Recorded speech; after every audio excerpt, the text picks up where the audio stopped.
morning, that number has gone up to 60. Now, with the exception of one individual detainee, the rest are showing asymptomatic. There's been one that has actually had to have medical treatment. So that's where we are right now, numbers-wise. And it's my understanding that you have 14 staffers who are also tested positive? Yes. And is one of those under Sheriff Alan White? Yes. I understand he's he's taken a punch from this, from his Facebook post. Well, if I would only respond to you by saying if that's what it says on his post. I don't really know beyond that. I know he tested positive and he's at home sick, but as far as any further description, I'm not prepared to do that. Okay. What's the situation? Have inmates been getting vaccinated for COVID? And I guess they have to be asked to do it. You can't mandate inmates get tested for COVID. I mean, get vaccinated, right? You are correct. And they've been offered the shot on at least 2 different occasions. Some have taken advantage of it, some have not.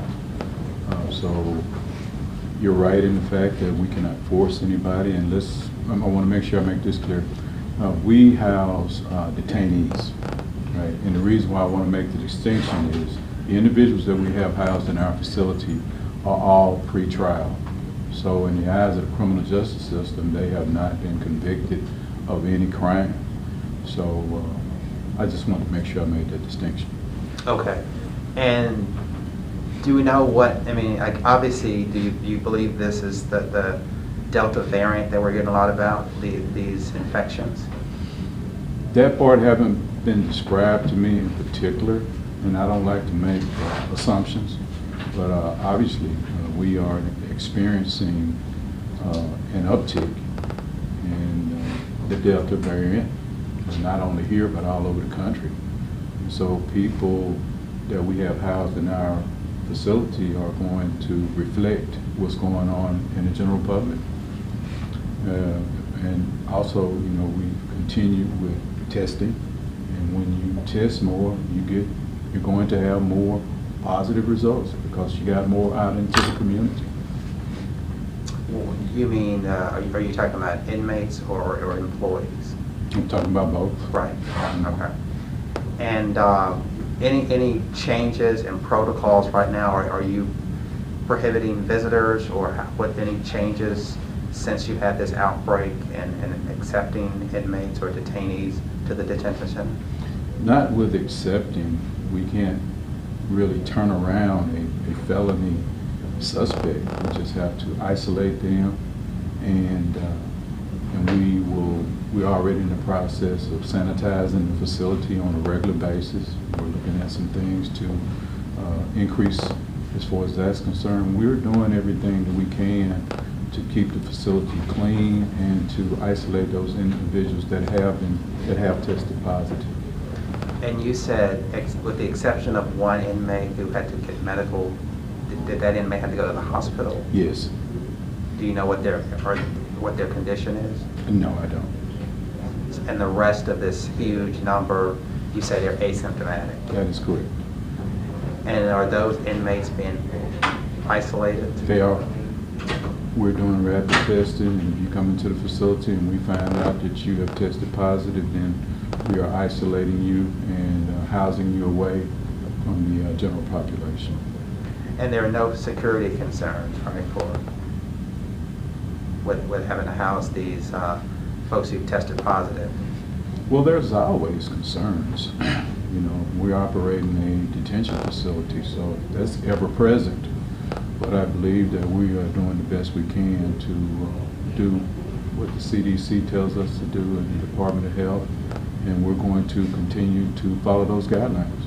And you don't have a mask mandate for employees, or I don't know if you can make the inmates wear masks. Well, what we've done is we've told people, I'm speaking of employees, you either need to have your shot or you need to wear a mask. And I believe that we can enforce that with the staff.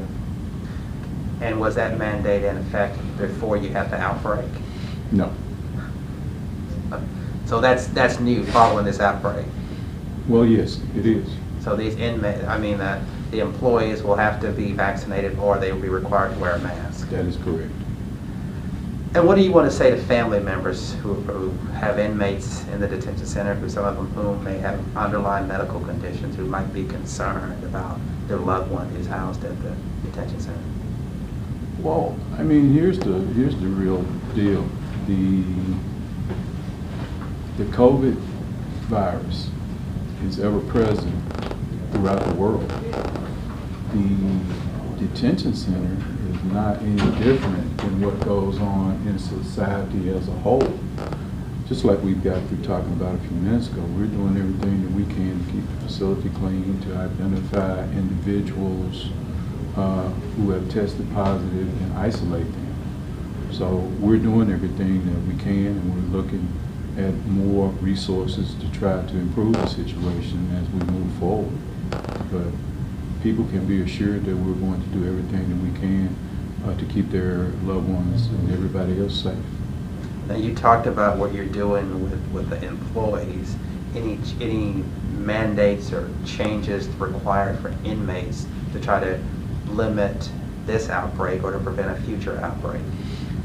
All resources that are made available to staff are made available to detainees. We just can't mandate that they take a shot. We can't mandate any type of medical treatment like that they absolutely refuse. So in that particular standpoint, we're just going to encourage them to do everything to help us to keep them safe. And do you have adequate resources in terms of personnel and finances to be able to how do you think, adequately address this outbreak? Right now, I don't believe that resources are an issue. We've got some things that were already stockpiled, like different type of cleaning products, hand sanitizers, PPE equipment. We got plenty of that, and we're looking at adding to the stock that we have because it appears that this particular variant is expanding at a really quick rate, and we don't want to be victimized by potential hoarding that would prohibit us from getting resources. So we're addressing that as we speak.